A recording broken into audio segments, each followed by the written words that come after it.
Hello बच्चों, so let's understand the question. In the question we can see two cylinders conducting दे रखे हैं equal length के, but different radii are connected in series between two reservoirs of 300 and 100 Kelvin temperatures. The radius of the bigger cylinder is twice that of the smaller, and thermal conductivities can be taken as K1 and K2. Junction का temperature 200 है तो K1 upon K2 बताना है। तो बच्चों इस तरीके की सिचुएशन है हमारे पास। ये पहला सिलेंडर है हमारा जिसकी थर्मल कंडक्टिविटी K1 है, और एक और सिलेंडर दे रखा है इस तरीके से, इसकी थर्मल कंडक्टिविटी हमने K2 ले ली, और डेफिनेटली इसकी रेडियस हमको ट्वाइस दे रखी है, ट्वाइस द स्मॉलर, मतलब इसको हम 2r ले सकते हैं और इसकी रेडियस हम r ले सकते हैं।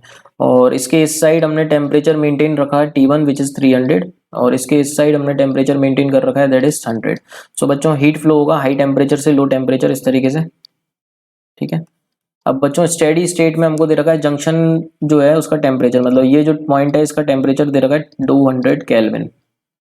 बच्चों दोनों सिलेंडर चूंकि सीरीज में है तो हम मान सकते हैं दोनों के अक्रॉस जो हीट करंट होगा वो सेम होगा, तो हम बोल सकते हैं I1 equals to I2, where I1 is the heat current through first cylinder and I2 is the heat current through second cylinder.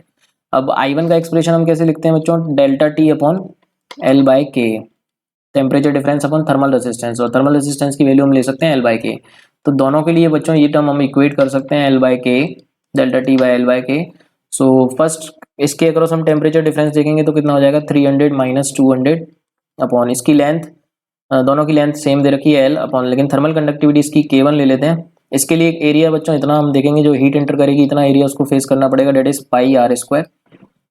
और इसके लिए हम टेम्परेचर डिफरेंस लिख सकते हैं 200 minus 100 upon L length, K thermal conductivity इसके लिए K2, और इसके लिए एरिया लिख सकते हैं पाई इंटू 2r का स्क्वायर, तो ये हो जाएगा पाई इंटू 2r का स्क्वायर।